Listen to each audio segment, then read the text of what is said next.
All right, hello class, Mrs. Lamphere here.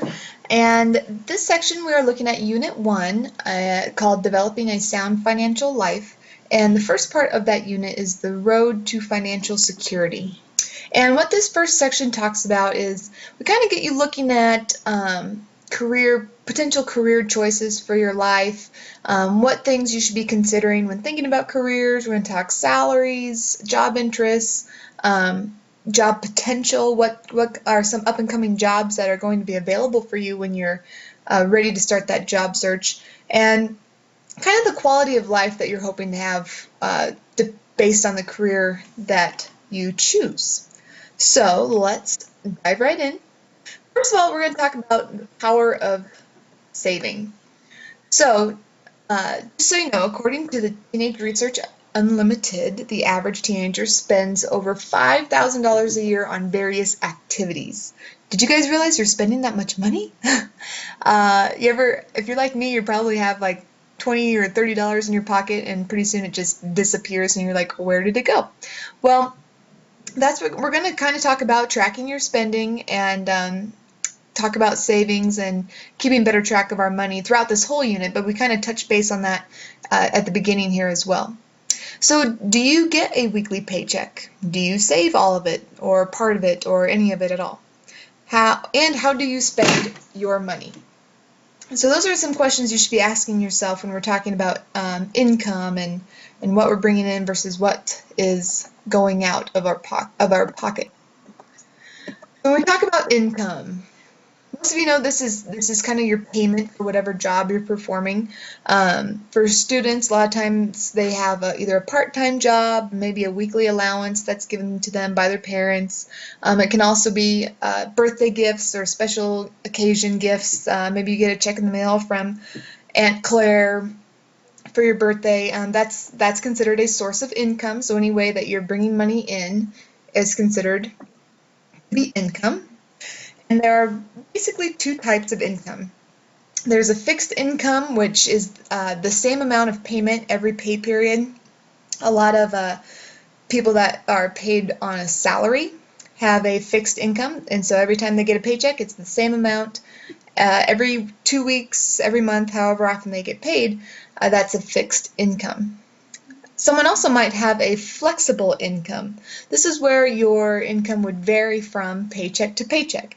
So I think of, off the top of my head, I think of a salesman, someone that's paid on commission. So depending on maybe a car salesman and how many cars he sells that month, that will reflect then how much he makes that month. The more cars he sells, the more he will get paid for selling those cars. Or if you're an hourly worker, you get paid by the hour, and you have the opportunity for some overtime. So again, with flexible income, it varies from paycheck to paycheck. So depending on the circumstances, your check could be larger or smaller from month to month. So what do you do with your income? Do you save it? Do you spend it? Do you give it? Well, that's our next topic of discussion. What should we be doing with our income? Well, uh, something that this class talks a lot about is saving and investing and all those different things, and also making sure you have enough money to cover your expenses. So we're going to go into a lot more detail about all of these things later on in this course, but we kind of want to touch on some main ones. So a lot of times when you get your income right away, you're thinking, okay, I need to pay the bills, right? So a lot of times you have those monthly expenses, maybe some rent, maybe your car payment. You have money put aside for shopping or video games. Hopefully you're putting some money aside for saving. And how are you going to save that money?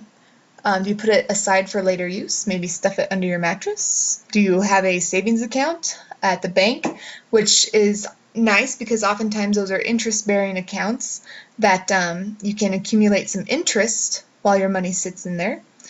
Or you could invest that money into the stock market and get some compound interest, where interest accumulates off of your principal amount and the interest that's already grown.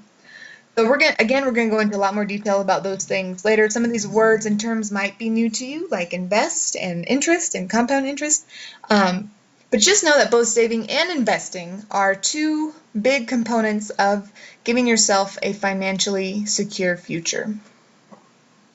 And then something that a lot of individuals do with their income, they like to contribute or donate to charities. So making charitable contributions to others in need. A lot of times it's a religious organization, charities, other foundations. Obviously this is not something that's required, but those that have maybe some extra flexible income coming in that month, they like to help out others in needs by donating and giving to charities. All right, so let's talk about some career choices. Now, at your age as students, it's nice to have either that allowance or a part-time job, but later on in life, that will not be enough to support you when you're on your own. Might be a shock to some of you, but it shouldn't be. So when we're talking about savings, it's good, but you also need to be earning a living. And so no matter how much you save now, you still need to plan ahead for the future and what kind of job you want, what type of lifestyle you want to live, and start thinking about what type of career you're going to need to support that lifestyle. So when we're considering career options, some things you should be taking into consideration is, first and foremost, job satisfaction. Your job is something you go to every day or almost every day. And if you are someone that really hates your job, that could really wear and tear on your body, emotionally, physically. So you should always make sure that you enjoy what you do. Another factor to consider is the quality of life. Again, you've heard me mention that before.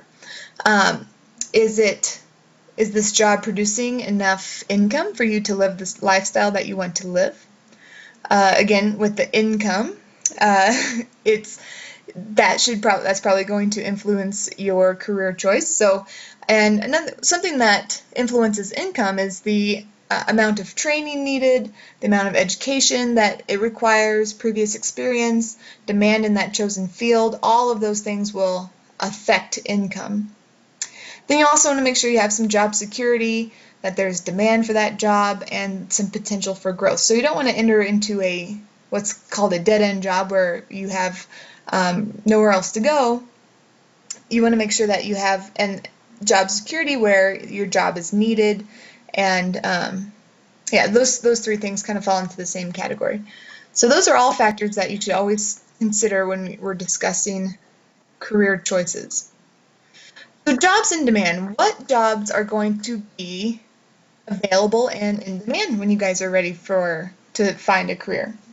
Well, this is a list of magazines on page 7 of your text.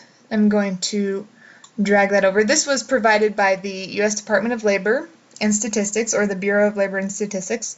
They have these magazines available for students to check out, and discusses a lot of the up-and-coming careers that will be in demand once you guys graduate college. So what you're going, and this is actually one of the first assignments for you, is these discussions. So in the first discussion, you're going to introduce yourself, and you're also going to include information about 2 of the occupations you found in these magazines. So go ahead and you can choose a magazine depending on what your interests are. I downloaded the Careers in Energy magazine. So just go ahead and flip through this magazine or a different magazine. Read up on some of the different up-and-coming careers. This one has like a geoscientist, which sounds pretty cool. All of these different, it talks about like the average salaries for these types of careers off to the side. So if you find one and you want to research it a little more, find out more information, go ahead and do that. And then you're going to talk about that career in that first discussion where you're introducing yourself. So you need to find 2 occupations from those magazines and include those into your introduction of that discussion. And then also you're going to do some career research on your own. So what you're going to do is, let me take you to that discussion assignment here. Okay, so you're going to go to the Bureau of Labor and Statistics website, and you can look up jobs, educational requirements, average incomes. You're going to choose 2 of the professions that interest you and look them up on the website.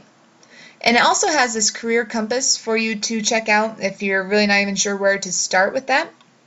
But so find 2 careers and then write a discussion posting the job title, the training requirements, the education requirements, average salary, related occupations, and so on and so forth. So you're going to research, again, 2 different careers on the Bureau of Labor Statistics website and put those in your the discussion for career research.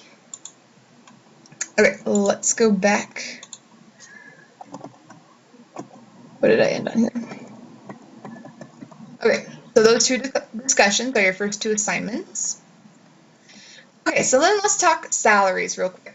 So how much do certain careers make? Well, that all depends. So it can depend on where you live. The bigger the city you live in, usually the more expensive it is to live there. So a lot of times careers are paid a little more in those locations. The level of education can affect how much you're paid in a particular career, and your previous experience can also affect what you're paid in that career.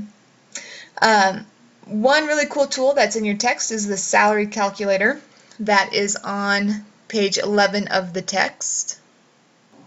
So let's pull that up here. Okay, so here's the salary calculator. And they even give you some different salaries or different jobs and salaries to research. So job title, first one that we're going to look up is an accountant in New York City. We need to find New York and go. Okay, so this tells us that an accountant in New York City, New York, will make from about $40,000 to about $56,000. So that's kind of the range that an accountant could make. And then if you add on years of experience, say they have 10 years experience, that can bump it up a little more. I don't want to go into that much detail opening a new tab. But so then compare that, it's saying, to an accountant in Birmingham, Alabama. And here you'll see that range is a little lower. In New York it was as high as 56,000, and this is as high as almost 47,000. So careers make different salaries in different parts of the United States, so it depends on where you live for how much you're going to get paid. So when we looked at that accountant position, where did the accountant make more money? Well, they made more money in New York City, New York. Why do you think that is? Well, probably because it's more expensive to live there, and that to keep up with inflation rates and everything, that they need to be paid more in order to afford to live in that city. And I suggest that you keep going and explore the rest of those occupations that are listed on that page and type them into the salary calculator and kind of see how they compare to each other depending on the level of education required and where those jobs are being held. Okay, some terms of interest that we discussed during this section. We mentioned the word income, and money and interest, compound interest, currency, compensation.